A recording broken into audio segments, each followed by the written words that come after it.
गुरुजी channel में स्वागत है। आज हम लोग फिर एक नए क्वेश्चन के साथ आपके सामने आए हैं। यहाँ पर देखिए 20 नंबर का क्वेश्चन है जो कि साझेदारी फर्म का विघटन से है। साझेदारी फर्म के विघटन का 19वां नंबर का क्वेश्चन जो है पिछले वीडियो में ही हमने हल किया था। आज हम जो है क्वेश्चन नंबर 20 को हल करेंगे। तो क्वेश्चन नंबर 20 भी जो है अघोषित जो संपत्ति है और दायित्व इनसे संबंधित जो प्रश्न था। क्वेश्चन नंबर 19 अगर आपने नहीं देखा तो प्ले लिस्ट में जा करके देख लीजिए। ठीक उसी प्रकार का ये क्वेश्चन है। ये क्वेश्चन भी सेम टाइप का है, सेम जैसा बना था 19 नंबर वैसा ही बनेगा। तो यहाँ पर देखिए रोज और लिली का लाभ विभाजन अनुपात 2:3 है। 31 मार्च 2014 को उनका चिट्ठा निम्न है। यहाँ पे बैलेंस शीट दिया हुआ है, मतलब चिट्ठा दिया हुआ है रोज और लिली का लेनदार लिली से ऋण, लेनदार 40,000 का, लिली से ऋण 32,000 का, लाभ व हानि 50,000 का, पूंजी जो दिया हुआ है वह लिली और रोज का, लिली का 1,60,000 और रोज का जो है 2,40,000 रुपये है। ठीक इधर जो है रोकड़ दिया हुआ है 16,000 का, देनदार 80,000, घटाया संदिग्ध ऋण के लिए प्रावधान 3,600 रुपये का, प्रावधान BDR। ठीक है, उसके बाद स्टॉक जो दिया हुआ है 1,09,600 का, प्राप्त विपत्र 40,000, भवन जो है 2,80,000 रुपये का। आगे चलते हैं, कुछ अतिरिक्त प्रश्न यहाँ पे दिए हुए हैं। रोज और लिली इस तिथि को फर्म के विघटन का निर्णय करते हैं।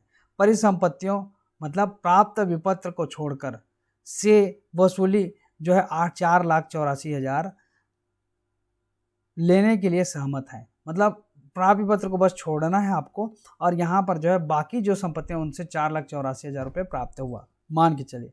वसूली की लागत 2,400 रुपये है। फर्म में मोटरसाइकिल है जिसको फर्म के रुपयों से लिया गया। किससे लिया गया? जिसको फर्म के रुपयों से लिया गया, लेकिन फर्म की पुस्तकों में इसे नहीं दर्शाया गया है। आपको ध्यान देना है कि ये जो है अघोषित संपत्ति है। नहीं दर्शाया दिया मतलब अघोषित।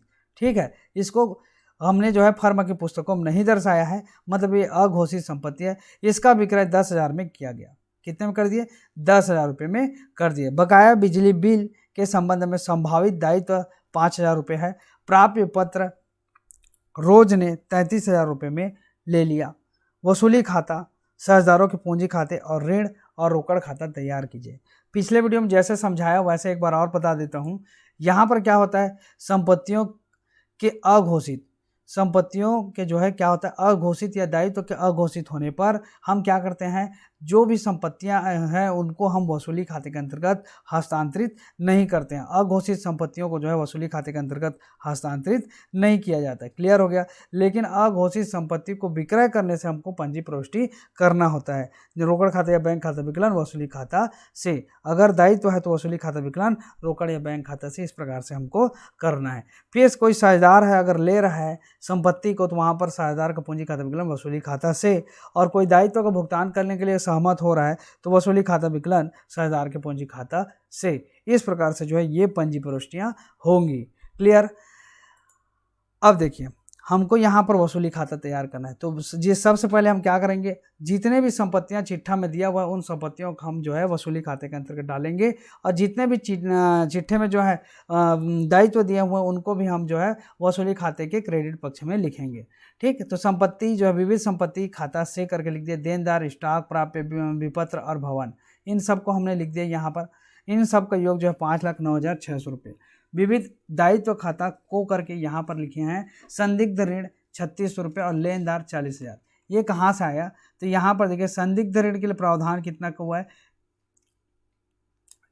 3,600 रुपये का। ये एक दायित्व है। क्या है? एक दायित्व है। ठीक है, और दूसरा चीज हमको यहाँ पर से लेनदार लेना है। क्या लेना है?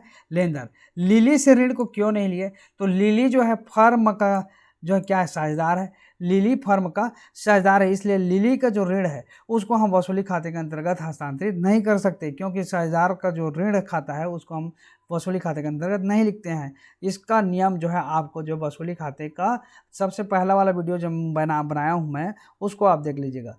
फिर लाभ हानि जो 50,000, इसको भी हमको नहीं लिखना है। पूंजी दिया हुआ है लिली और रोज का, ये अलग से दिया हुआ है, तो पूंजी को तो हम ट्रांसफर करते ही नहीं है। ठीक है, चलिए अब आगे बढ़ते हैं। तो यहाँ पर क्या हो रहा है, जितने भी दायित्व उनको लिख दिया। हमारा संदिग्ध ऋण संचय 3,600 और लेनदार 40,000, ये हो गया 43,600। अब रोकड़ खाता या बैंक खाता को सबसे पहले इन संपत्तियों को बेचेंगे तो हमको रोकड़ मिलेगा तो रोकड़ खाता या बैंक खाता को करके लिख सकते हैं संपत्तियों से वसूली 4,84,000 रुपये। ये कहाँ से प्राप्त हुआ? तो हमने यहाँ पर देखा था कि जो है प्रश्न में ये लिखा था कि 4,84,000 रुपये परिसंपत्तियों विपत्र को छोड़ करके जो है 4,84,000 के लिए सहमत हुए। तो हमने यहाँ पर लिख दिया 4,84,000। ठीक है। प्राप्य पत्र को लिया है, किसने लिया है? तो प्राप्य पत्र रोज ने 33,000 रुपये में ले लिया है। प्राप्य पत्र को रोज ने 33,000 में ले लिया है। तो हम लिख देंगे रोज ने लिया है तो रोज के पूंजी खाता को, क्योंकि पंजी प्रविष्टि जो होता है वो रोज का पूंजी खाता विकलन होगा वसूली खाता से। तो यहाँ पर हम क्या ये वाला नियम लागू होगा। यहाँ पे घोषित संपत्ति है तो घोषित संपत्ति को ले रहे हैं तो साझेदार का पूंजी खाता तो रोज का पूंजी खाता विकलन वसूली खाता से। यही पंजी प्रविष्टि का हम यहाँ पे क्या किया, खाता बही में एंट्री किया है वसूली खाता में। ठीक है। तो रोज के पूंजी खाता को प्राप्य पत्र लेने पर 33,000 रुपये का हो गया। अब उसके बाद क्या है, तो एक जो मोटरसाइकिल है, क्या है मोटरसाइकिल, उस मोटरसाइकिल से हमको राशि प्राप्त हुई, लेकिन वो मोटरसाइकिल व्यापार की संपत्ति है। क्या है? संपत्ति है, लेकिन अघोषित संपत्ति। अघोषित जो संपत्ति होता है उसको हम विविध संपत्ति खाता से करके यहाँ पे मोटरसाइकिल करके नहीं लिखे हैं। इसको आप विशेष ध्यान रखिए, इसको जो है नहीं लिखना है, लेकिन उससे अगर बेचने से जो रोकड़ प्राप्त हो रही है उसको लिखना पड़ेगा। ठीक, ये है नियम उसका। तो रोकड़ खाता से करके हम लिख देंगे अघोषित मोटरसाइकिल विक्रय। अघोषित मोटरसाइकिल जो है विक्रय की है तो उससे राशि प्राप्त हुई, तो रोकड़ खाता को करके हम लिख दिए कितना, 10,000 रुपये। क्लियर हो गया। चलिए आगे बढ़ते हैं।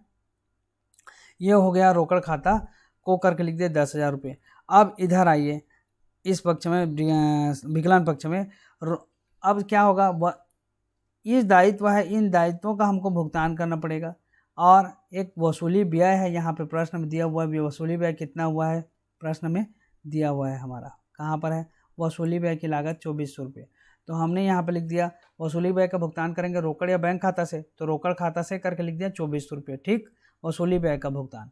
फिर उसके बाद लेनदार का भुगतान करेंगे तो हम लिख देंगे रोकड़ खाता से करके लेनदार भुगतान लिखे हैं 38,000 रुपये। यहाँ पर से देखिए ये लेनदार 40,000 का था, लेकिन भुगतान कितना किया, 38,000। क्यों किए, तो ये प्रश्न में दिया हुआ है। देखिए यहाँ पर प्रश्न में दिया हुआ है कि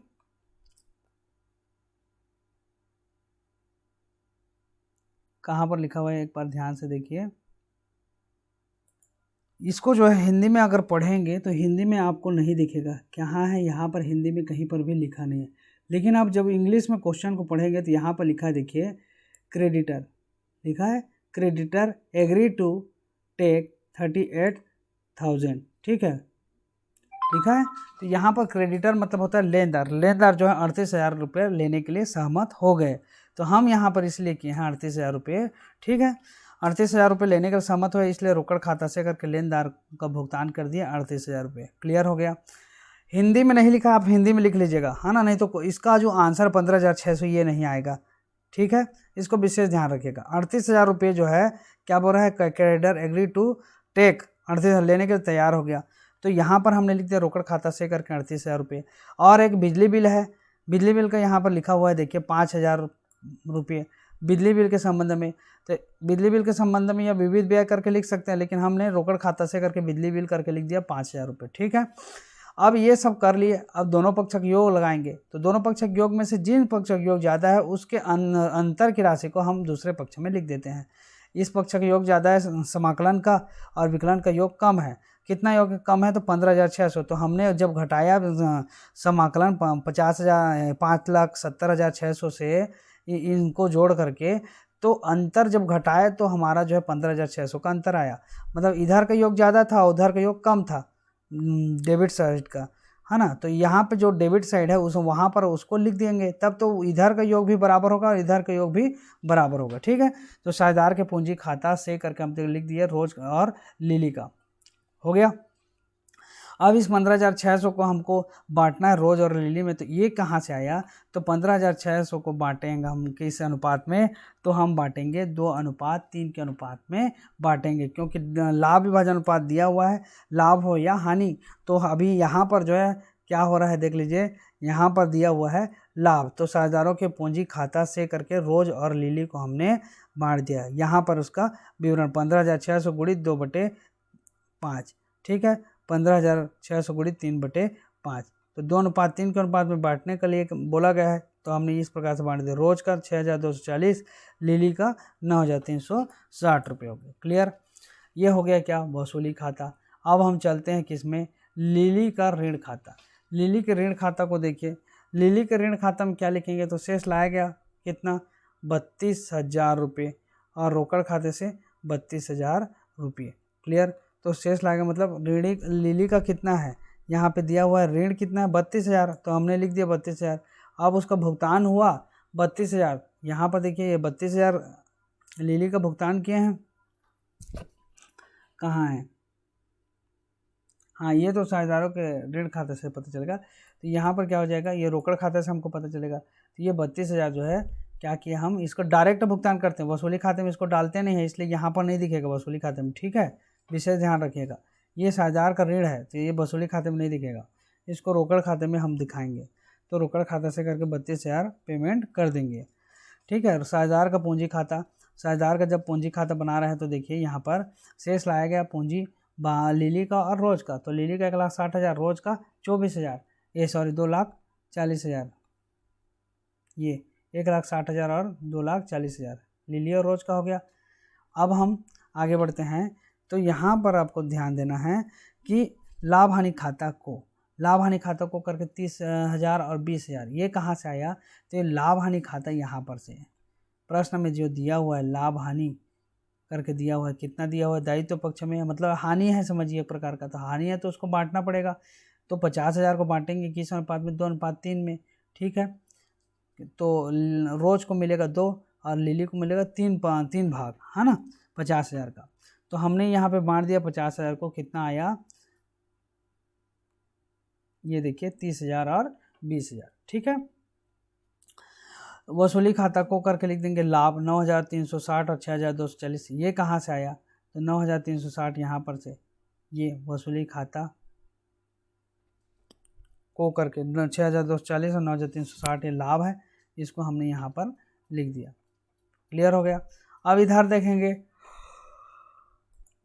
तो वसूली खाता से प्राप्य पत्र था जिसको रोज ने लिया, तो वसूली खाता से, क्योंकि साझेदार रोज का पूंजी खाता विकलन वसूली खाता से करके लिखे थे, तो वसूली खाता से करके 33,000 रुपये रोज के में डाल देंगे, ठीक, प्राप्य पत्र का। और रोकड़ खाता से अंतिम भुगतान, ये कहाँ से आया, तो जब हमने इन सब का योग लगाया यहाँ पर, इधर का योग भी लगाया यहाँ पे, तो 1,99,360 और इसका 2,66,240, जबकि इधर जो है 33,000 मात्र है, तो 33,000 को माइनस करेंगे, 2,66,240 में 33,000 माइनस कर दे तो अंतर क्या राशि आया उसको हम यहाँ पर लिख देंगे, 2,33,240 रुपये हो गए, ठीक है। और उसी प्रकार यहाँ पर भी 1,99,360, अब इधर तो कुछ राशि नहीं है, तो हम इसी शेष को यहाँ पे लिखेंगे 1,99,360, और इधर का योग भी क्या हो जाएगा बराबर, तो दोनों पक्षों का योग बराबर हो जाएगा, ठीक है। ये हो गया साझेदारों का पूंजी खाता। अब हम चलते हैं कैश अकाउंट। कैश अकाउंट मतलब रोकड़ खाता या बैंक खाता भी लिख सकते हैं, ठीक है। वसूली खाता को जैसे देखिए ये कहाँ से आया, तो लेनदार को भुगतान किए हैं हम वसूली खाते के अंतर्गत, तो उसको लिखेंगे। जितना भी रोकड़ से संबंधित व्यवहार है, चाहे वो पूंजी खाते में हो, चाहे ऋण खाते में हो, चाहे वो वसूली खाते में हो, तो सबसे पहले यहाँ पर से देख लीजिए, ये रोकड़ खाते से करके 2,400, रोकड़ खाते से करके लेनदार 38,000, रोकड़ खाते से करके 5,000, इन तीनों का हमको तो लिखना है। कौन से पक्ष में लिखेंगे, तो यहाँ पर ये वसूली खाते के समाकलन में है, तो रोकड़ खाते के विकलन पक्ष में जाएगा, ठीक है, रोकड़ खाते के विकलन पक्ष में जाएगा वसूली खाते को करके। तो यहाँ पर वसूली खाते, हाँ सॉरी, यहाँ पर ये विकलन पक्ष में है, ठीक है, तो यहाँ पर क्या हो जाएगा, समाकलन पक्ष में चल देगा। वसूली खाता को करके लेनदार 38,000, वसूली खाता को करके ये 24,000, और वसूली खाता को करके बिजली व्यय 5,000, ये तीनों को हमने लिख दिया, ठीक है। उसके बाद और है वसूली खाते में, वसूली खाता को देखेंगे तो और पता चलेगा कहाँ पर है। एक है रोकड़ खाता, ये जो संपत्ति से मिली राशि है 4,84,000, और यहाँ पर है एक अघोषित संपत्ति मोटरसाइकिल, तो यहाँ पर लिख देंगे वसूली खाता, वसूली खाता से, तो दोनों का एक तो 4,84,000 एक 10,000, यहाँ पर लिख दिए देखिए वसूली खाता से 4,84,000 और वसूली खाता से 10,000 रुपये। ये शेष लाया गया कहाँ से आया, तो प्रश्न में दिया है 16,000 रुपये, 16,000 रुपये प्रश्न में दिया हुआ है, ये देखिए 16,000 रुपये, रोकड़ 16,000, तो उसी को हम शेष लाया गया करके लिखते हैं ये 16,000 को, ठीक है। तो 16,000 लिख दिए और वसूली खाता से करके लिख दिए 4,84,000 और वसूली खाता से करके घोषित मोटरसाइकिल का जो राशि मिला उसको लिख दिए। अब हमने पेमेंट किया लिली को लोन खाता का, यहाँ पर तो रोकड़ खाता से करके है, तो रोकड़ खाता से, तो लिली का ऋण खाता को होगा, क्योंकि ये से में है तो ये को है, विकलांग में है तो विकलांग को समाकलन में लिखेंगे, समझ रहे हैं। तो हम क्या लिख देंगे यहाँ पे, लिली का लोन खाता या लिली का ऋण खाता को, ठीक। ये हो गया 32,000 रुपये। अब लिली का पूंजी खाता और लिली रोज का पूंजी खाता यहाँ से मिलेगा, वो रोकड़ खाता से करके लिखे हैं, 6,000 का पूंजी का अंतिम भुगतान किया है तो 1,99,340 लिली के में लिख देंगे और रोज का 2,33,240, तो यहाँ पर लिख दिए लिली का पूंजी खाता को 1,99,360, रोज का पूंजी खाता को 2,33,240, इस प्रकार से लिखेंगे और दोनों पक्ष का योग लगा देंगे। क्लियर। तो प्रश्न जो है इसी प्रकार से बनेगा। ये क्वेश्चन नंबर 20 है। क्वेश्चन नंबर 20 को आप समझ गए होंगे। क्वेश्चन नंबर 20 तक आप अच्छे से बनाइए क्वेश्चन, और आगे जो इम्पोर्टेंट क्वेश्चन है उनको जो है नेक्स्ट वीडियो में कवर करेंगे। आज के लिए बस इतना ही। चैनल पर अगर नए हैं तो चैनल को सब्सक्राइब कर दीजिए, बेल आइकन को प्रेस कीजिए। अधिक से अधिक कक्षा 11वीं और 12वीं के स्टूडेंट तक वीडियो को शेयर अवश्य करें। आज के लिए बस इतना ही। वीडियो को देखने के लिए आप सभी का बहुत बहुत धन्यवाद।